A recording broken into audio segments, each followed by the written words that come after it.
Seguimos en el living, estamos viendo el último libro de Carlos Dopico, Hoy como ayer, un libro dedicado a la música uruguaya. Ya nos va a estar contando de este proyecto que le llevó 2 años de trabajo, sumado a otro montón de años de su tiempo en la púa. Gracias por acompañarnos, un gusto recibirte. Por favor, muchas gracias por la invitación. Bueno, antes de meternos un poco en el libro, repasar todo lo que has hecho en estos años, ¿vos de chico tocabas el acordeón? Sí, hasta hoy todavía. ¿Hasta hoy sigo intentándolo. Así que tu primer acercamiento a la música fue a partir del acordeón. Bueno, digamos que sí, a nivel formativo sí. Claro que en aquel momento era muy difícil tener referencias de acordeonistas, ¿no? Mi viejo era una, pero no tenía como bandas o músicos de referencia. Entonces, casi que al año y medio, 2 años de haber empezado a estudiar, después terminé igual el conservatorio de eso, ¿no? Pero porque me cuesta dejar cosas por el camino, pero no era algo que yo tuviera como una latencia de interés. Sí me empezaba a gustar. De ahí derivé un poco las teclas, ¿no? El piano y teclados, y siempre tuve como una beta mucho más percusiva. Entonces empecé a estudiar después percusión alternativa, batería, y hoy diría que soy baterista que toca algo de lo otro. Bien, ¿y por qué no te dedicaste 100% a la música, que podría haber sido un camino? Porque después diversificaste, buscaste por otros lados, muchos vinculados con la música, siempre con esa pata ahí en lo musical, pero desde otro lugar. Sí, bueno, creo que no me he dedicado a nada como en particular, he hecho muchas cosas, he hecho periodismo político, he hecho mucho periodismo cultural, he hecho música desde aquel entonces hasta hoy, he compuesto, he sido parte de bandas, he tocado en solitario, hasta la fecha de hoy, ¿no? En el proyecto de circo eran todas composiciones mías, soy socio de AGAU, o sea, soy autor también nacional, tuve mi banda hasta hace muy poco también, o sea, mi banda, fui parte de bandas, ¿no? Toqué en escenarios de la noche, la gente me dice, pero ¿y nunca tocaste? No, sí tocaba. No usaba mi plataforma de comunicación para hablar de mi trabajo o para hablar de mi experiencia musical. Porque la gente de repente te conoce más popularmente por tu rol como periodista, muy vinculado a la música. Eso es lo que de repente la gente tiene como más, pero en realidad te dedicas a un montón de cosas. Eso está buenísimo, súper rico. Hace más de una década que empecé como a incursionar también en el terreno del arte escénico, más bien volcado al arte circense. Entré como músico.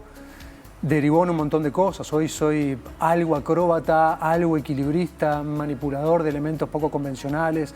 La obra que hicimos durante la pandemia, con un montón de salas Citarrosa, Sodre y qué sé yo, con la que recorrimos el país también, es una obra básicamente en la que hago manipulación con maniquíes y valijas y qué sé yo. ¿Qué más? Y esa obra nace en pandemia, bueno, con tu compañera, también con esa necesidad de poder expresarse, ¿no? En momentos difíciles como tuvimos que atravesar todos. Totalmente. Y donde el artista también sufrió más todavía. Sí, la verdad que fue un periodo muy sufriente, sobre todo viendo el contexto y de lo que te rodeaba, ¿no?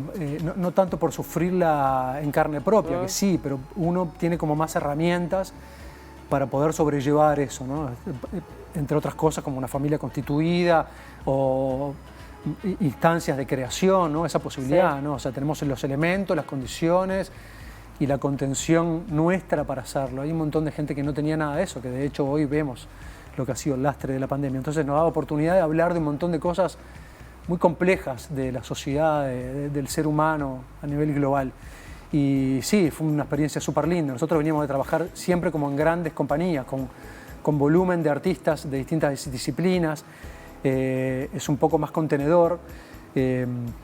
Veníamos también de trabajar a nivel de una escuela de circo, de hacer trabajo docente, complementariamente a mi trabajo periodístico, ¿no?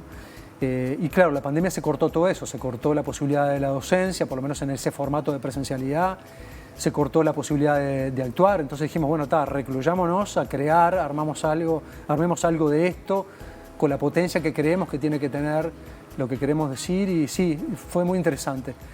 Tanto así que nos sorprendió, la obra fue seleccionada como la única obra de circo por el FIDAE, por el Festival Internacional de Artes Escénicas, con lo cual nos puso en contacto con un montón de programadores de la región, de Europa, y es muy interesante también como tener la posibilidad de transitar esas otras experiencias, ¿no? Porque la vida se transforma un poco en eso, ¿no? De poder caminar experiencias nuevas, de tener algo nuevo que contar también, ¿no? ¿Y qué aprendiste vos? Y preguntarte también si consideras que hemos aprendido algo como humanidad después de Y bueno, esto. mirá, la primera sensación es que sí, de que nos humanizamos, de que fuimos mucho más generosos.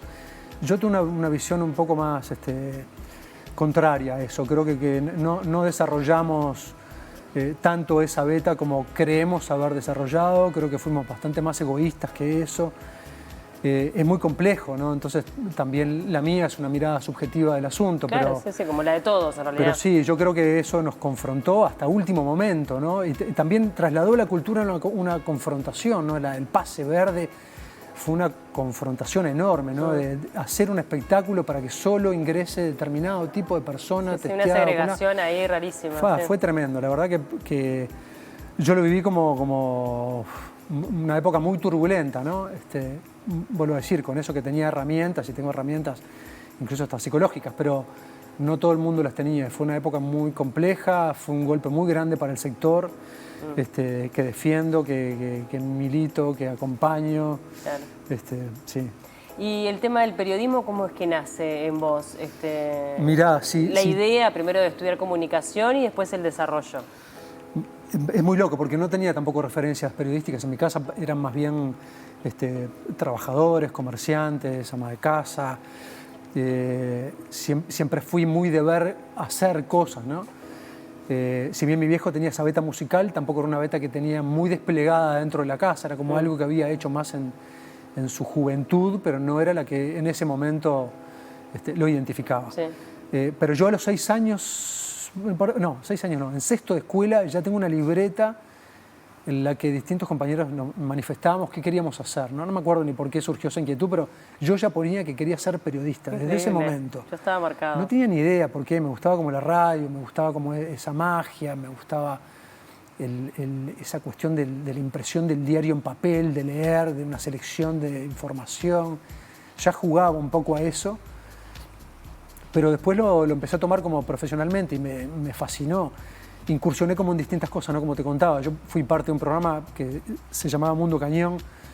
Hicimos periodismo político, social durante muchos años, 10 años prácticamente. Transitamos distintas emisoras. La primera donde nacimos, en XFM, la heredera del Dorado, fue un proyecto periodístico rockero, nunca dejamos de serlo, pero en un momento fuimos un periodístico político muy duro, ¿no? De hecho, el libro que antecede a mi experiencia anterior, es un libro que se llama Entrevista Animal, y es un libro de entrevistas muy confrontativas, muy incómodas. Y ahí tienes una coautoría, ¿no? Sí, exacto. Fue muy interesante también todo ese proyecto periodístico, pero en un momento me di cuenta que estaba cansado, que no quería levantarme todos los días llamando, despertando políticos, confrontándolos de alguna manera, ¿no? Porque un poco el ejercicio era ese, ¿no? Cuestionando decisiones políticas que se tomaban. Agarramos el periodo de la crisis, ¿no? 2001-2002, fue muy complejo también. Siempre tuvimos un pie muy claro también en los derechos humanos, o sea que buscábamos un poco por ese lado. Y en un momento sentí que estaba muy cansado de eso, de ese ejercicio. Me exponía demasiado en una línea que no era la que quería transitar y me empecé a volcar hacia la otra que ya habíamos también incursionado, ¿no? Que era como el periodismo musical, el periodismo cultural, en sus grandes ramas. Y bueno, me fui como especializando un poco en esa línea. Lo disfrutaba mucho, también me exigía mucho, ¿no? Porque yo me imponía como esa característica, ¿no? De que para hablar de algo tenía que conocerlo verdaderamente. Entonces no hablabas de una obra si no la veías, por ejemplo. Exacto, jamás. Lo mismo, el ejercicio de hablar de un libro, me quedaba hasta altas horas leyendo el libro, claro. o iba a los recitales, me quedaba hasta altísimas horas haciendo la cobertura de esa escena. Entonces también empezó a generar un desgaste muy grande porque yo entraba muy temprano a la mañana y terminaba muy tarde en la madrugada. Y bueno, ahí lo fui dosificando y quedándome con lo que me generaba un poco más de satisfacción. Siempre en simultáneo sentía como que me encantaba hablar de lo que generaban otros, pero me encantaba generar también. Porque yo ya tenía mi banda, ya tenía mis proyectos, ya había empezado a incursionar en el arte escénico, entonces siempre sentía como que en un momento tenía ganas de dejar de hablar de lo que hacían otros, claro, y empezar a hacer, ¿no? Y hacer cada vez con más inquietud, ¿no? Claro.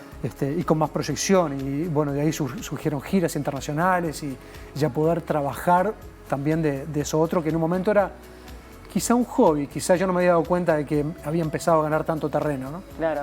Este libro tiene una base muy importante en La Púa, que es un programa que vos desarrollás en Canal 12 durante varios años, que termina con una colección como documental, ¿no? Sí. Mira, 2010-2011 el programa fue y vino en distintas cosas. Fue mucho cobertura de la escena rockera local, mucho de cobertura de festivales internacionales. Viajamos mucho, la verdad que fue todo un periodo muy lindo.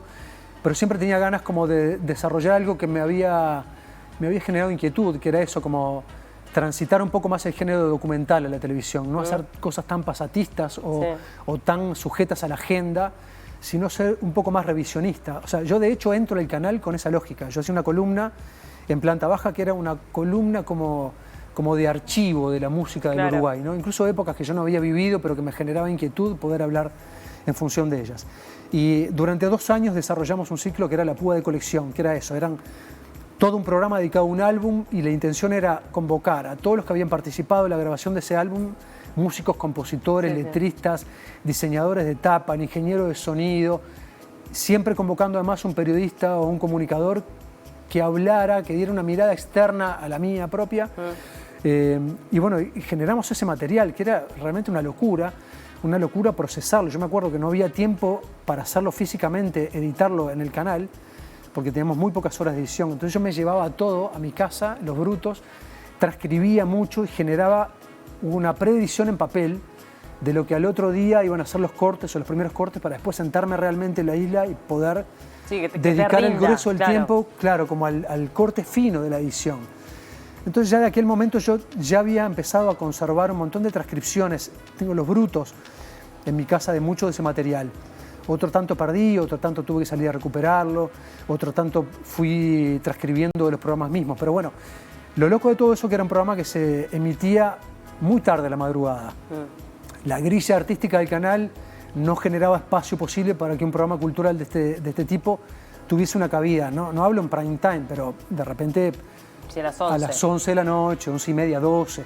El programa llegó a emitirse incluso hasta las 2:15 de la mañana, o sea que ese material casi que se perdía. Yo uso una referencia como de las noctámbulas horas, ¿no? de la mañana, de la madrugada.